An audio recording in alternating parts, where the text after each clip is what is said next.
Hello students अपना topic चल रहा था क्रांतिकारी संगठनों का क्रांतिकारी गतिविधियों में योगदान, जिसमें अपने चापेकर बंधु वासुदेव बलवंत फड़के, श्याम जी कृष्ण वर्मा और विनायक दामोदर सावरकर के बारे में पढ़ चुके हैं। इसी के अंतर्गत अपने आज लास्ट टॉपिक करना है, इसमें बंगाल में क्रांतिकारी आंदोलन। कौन सा टॉपिक आज हमारा? बंगाल में क्रांतिकारी आंदोलन। तो देखो, बंगाल में अगर क्रांतिकारी गतिविधियों का सूत्रपात किसी व्यक्ति ने किया तो वो थे श्री पी मिश्रा।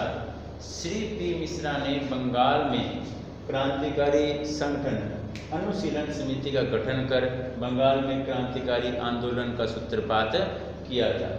अगर बंगाल में वास्तविकता देखी जाए भी, बंगाल में राजनीतिक जागृति जो थी वो कब आई? तो बंगाल में राजनीतिक जागृति बंगाल विभाजन के बाद आती है। बंगाल में राजनीतिक जागृति बंगाल विभाजन के बाद आई। बंगाल विभाजन के बाद आई। देखो, शुरुआत तो किसके द्वारा कर दी गई? जो क्रांतिकारी गतिविधियां थी उनकी शुरुआत जो है वो श्री पी मिश्रा के द्वारा अनुशीलन समिति का गठन कर दी गई थी। लेकिन मुख्य जो क्रांतिकारी घटनाक्रम है, राजनीतिक जागृति है, वो बंगाल विभाजन के बाद आती है। अब आंदोलन का उद्देश्य विभाजन को रद्द करवाना ही नहीं, अभी तो स्वराज्य की प्राप्ति बन गया था। देखो, बंगाल विभाजन 1905 की बात है। कब की बात है? 1905। अब जो क्रांतिकारी लोग थे, क्रांतिकारियों का उद्देश्य बंगाल विभाजन को रद्द करवाना और स्वशासन प्राप्त करना, दो उद्देश्य बन गए थे। 1905 में अंग्रेज थे, वो प्रशासनिक दृष्टि से अंग्रेजों ने क्या किया? बंगाल को विभाजन करने की नीति तैयार की। लेकिन यहाँ पर क्या हुआ? इसका विरोध शुरू हो गया। विरोध शुरू हुआ तो विरोध किस रूप में हुआ? भी यह जो बंगाल विभाजन होने वाला है, एक तो इस बंगाल विभाजन को रुकवाना है, एक उद्देश्य तो ये हो गया विरोध का। दूसरा उद्देश्य क्या रखा गया? भी हमें स्वराज्य प्राप्त करना है। जब जागृति आती है तो उसके दो उद्देश्य थे। पहला, बंगाल विभाजन को रद्द करवाना, बंगाल विभाजन को रद्द करवाना। दूसरा उद्देश्य क्या रखा गया इसके अंतर्गत? स्वराज्य प्राप्त करना। स्वराज्य प्राप्त करना, स्वराज्य यानी कि अपना राज्य प्राप्त करना। इसी के अंतर्गत देखो, क्रांतिकारी गतिविधियों में क्या क्या कार्य प्रणाली होती है? तो 1905 में वारिंद्र कुमार घोष ने एक पुस्तक लिखी, भवानी मंदिर। कब? 1905 में वारिंद्र कुमार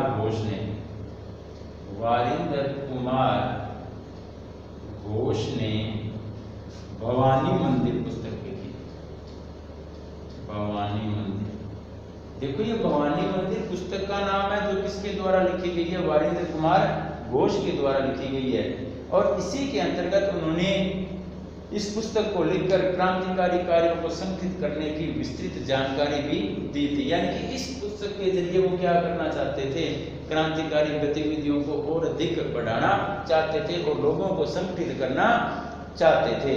युगांतर और संध्या नाम की पत्रिकाओं में भी अंग्रेज विरोधी जो विचार थे वह प्रकाशित किए जाते हैं। देखो, उस समय की दो प्रमुख पत्रिकाएं बंगाल में कौन सी थी? युगांतर और संध्या।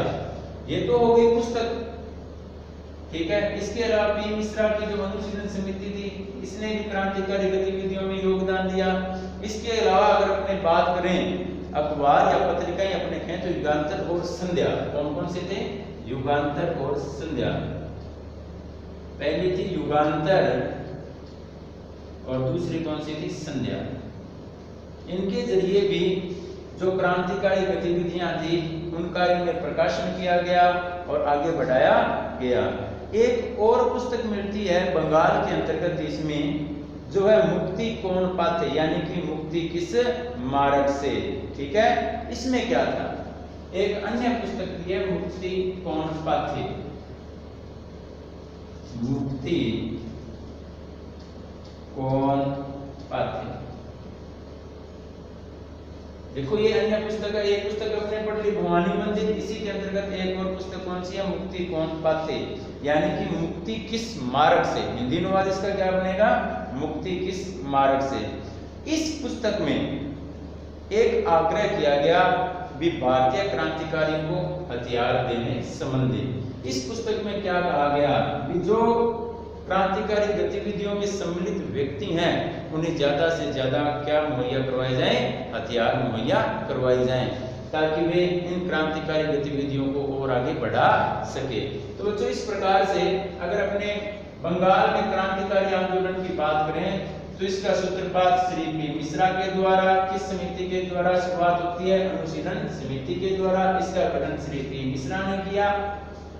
इसके बाद मुख्य कार्य किसने किया, 1905 में होने वाला जो बंगाल विभाजन था उसने बंगाल में राजनीतिक जागृति उत्पन्न की थी।